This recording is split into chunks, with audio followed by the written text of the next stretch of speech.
So ఈ వీడియోలో వచ్చేసి మనము కాంపెన్సేషన్ టు స్టేట్స్ ఎందుకు ఇవ్వాలి, GST compensation to states. GST definition ఏంటంటే destination based indirect tax on consumption of goods and services ఇది అన్నట్టు.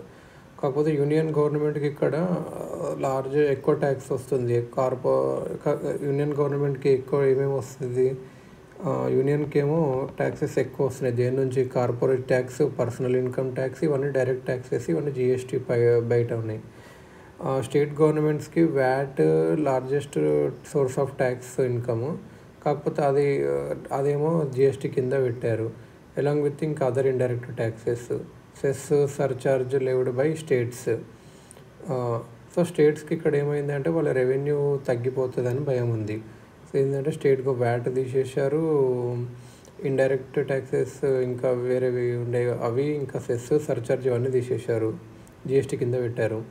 సో వాళ్ళకి నష్టం వస్తుంది. సెకండ్లీ ఏమైందంటే జిఎస్టీ అనేది ఒక డెస్టినేషన్ బేస్డ్ ట్యాక్స్ కాబట్టి ఏంటంటే ఇండస్ట్రియలైజ్డ్ స్టేట్స్ హ్యాపీ లేవు అన్నట్టు. ఎందుకంటే ఇప్పుడు కారు ఒక స్టేట్లో ప్రొడ్యూస్ అవుతే అమ్మిందేమో ఇంకో స్టేట్లో అయితే ఈ అమ్మిన స్టేట్కి ట్యాక్స్ వస్తుంది. మరి ఇప్పుడు అక్కడ ప్రొడ్యూస్ అయిన స్టేట్ అన్ని దాని రిసోర్సెస్ వాడుకున్నారు కానీ వాళ్ళకి ట్యాక్స్ రావట్లేదు అన్నట్టు. ఆల్సో ట్రూ యూపీ అట్లా అవుతుంది అన్నట్టు.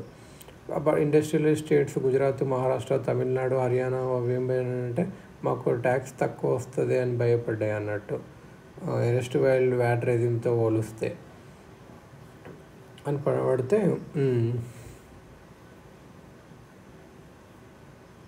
అన్నట్టు. కంపెన్సేషన్ టు స్టేట్స్ ఎలా ఇస్తారు? ఇందుకు కంపెన్సేషన్ కావాలి. కంపెన్సేషన్ పార్లమెంట్ ఏమైనా యాక్ట్ చేసిందంటే GST compensation to states act అని యాక్ట్ చేసింది 2017లో. ఈ ప్రొవిజన్స్ కింద ఏముందంటే జిఎస్టీ కౌన్సిల్ అనేది యూనియన్ గవర్నమెంట్కి రికమెండ్ చేసింది జిఎస్టీ కంపెన్సేషన్ సెస్ వేయమని చెప్పి. దేని మీద? Luxury and demerit goods like pan masala, aerated water, beverages, ఇట్లా లగ్జరీ వెహికల్స్ మీద ఒక సెస్ వేయమని చెప్పింది. ఇవి వచ్చిన సెస్ ద్వారా కంపెన్సేట్ చేయాలి స్టేట్స్కి ఏవైతే దాని రెవెన్యూ లాసెస్ అవుతుందో first 5 years since Inception of GST, అంటే ఫస్ట్ 5 years వేయాలని చెప్పింది అన్నట్టు. ఇక్కడ సెక్షన్ 7 ప్రకారం ఏముంది అంటే అందులో ఫార్ములా ఫర్ కంపెన్సేషన్ ఉంటుంది. States projected revenue equal to 14% annual compound growth rate then it's 2015 VAT collection base year. ఎట్లంటే it contains formula for compensation ఏంటంటే స్టేట్స్ ప్రొజెక్టెడ్ రెవెన్యూ ఎంత అంటే 14% of annual compound growth rate then it's 2015 VAT collection, ఇది base year అన్నట్టు. ఒకవేళ current year SGST collection is less than the projected revenue అయితే union compensation చేయాలని చెప్పి. Section 8లో ఏం చెప్పింది అంటే జిఎస్టీ కౌన్సిల్ అనేది ఈ జిఎస్టీ కంపెన్సేషన్ని బిహైండ్ 5 years ఎక్స్టెండ్ చేయొచ్చు అని. కంపెన్సేషన్ అనేది కేవలం ఎస్జిఎస్టీకి మాత్రమే available, union territories without legislature దానికి ఇవ్వరు అన్నట్టు. స్టేట్ లిక్కర్ ట్యాక్సెస్ అనేటివి అవుట్ సైడ్ ఆఫ్ జిఎస్టీ ఉన్నాయి. సో బీహార్ దానికి కొన్ని స్టేట్స్కి can't ask for rupees for compensation from GST for having liquor prohibition. Okay, so ఇలా అన్నట్టు. సో జిఎస్టీ కంపెన్సేషన్ సెస్ 2018-19 yearలో 95,000 crore కలెక్ట్ చేసింది, 1920లో 98,000 crore. సో ఇలా ఇంక్రీజ్ అవుతూనే ఉంది అన్నట్టు. కాంట్రవర్సీ ఏంటంటే కరోనాలో సిన్స్ 2019 నుంచి పేమెంట్స్ ఇంకా ఇవ్వట్లేదు, జిఎస్టీ అరియర్స్ ప్రాబ్లమ్స్ ఇవన్నీ ఇంకా పెరిగిపోతున్నాయి.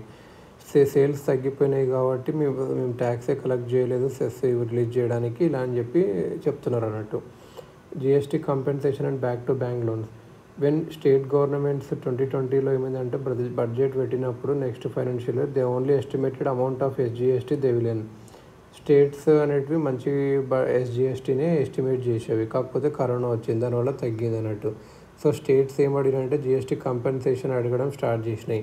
యూనియన్ గవర్నమెంట్ ఇనిషియల్గా ఏమని చెప్పిందంటే జిఎస్టీ కంపెన్సేషన్ యాక్ట్ కింద మేము లీగలీ అబ్లైజ్డ్ లేము ఇంత పెద్ద అమౌంట్ పే చేయడానికి, అన్ఎక్సెప్టెడ్ సర్కమ్స్టెన్సెస్ యాక్ట్ ఆఫ్ కూడా అని చెప్పి అన్నట్టు. అటార్నీ జనరల్ ఏం ఓపెన్ చేశాడంటే GST compensation act does not provide such exceptions ఏం లేవు, union government to pay the entire loss pay చేయాలని చెప్పి చెప్పిండ్రు అన్నట్టు. కరోనా వల్ల తగ్గిన sales, GST compensation cess collection కూడా తగ్గింది. సో యూనియన్ ఏం చేసిందంటే 2 ఆప్షన్స్ ఇచ్చింది.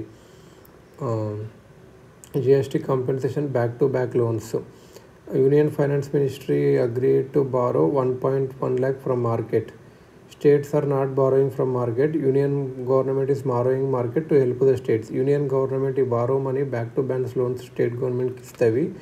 Whatever rupees union government has borrowed at 5.19% from market, union will loan it to states at 5.19%. Interest rate 5.1 ఎందుకు ఉంటుందంటే government security as less risk of default దాని state governments. So యూనియన్కి loans ఈజీగా వస్తాయి ఇలా అని చెప్పాను.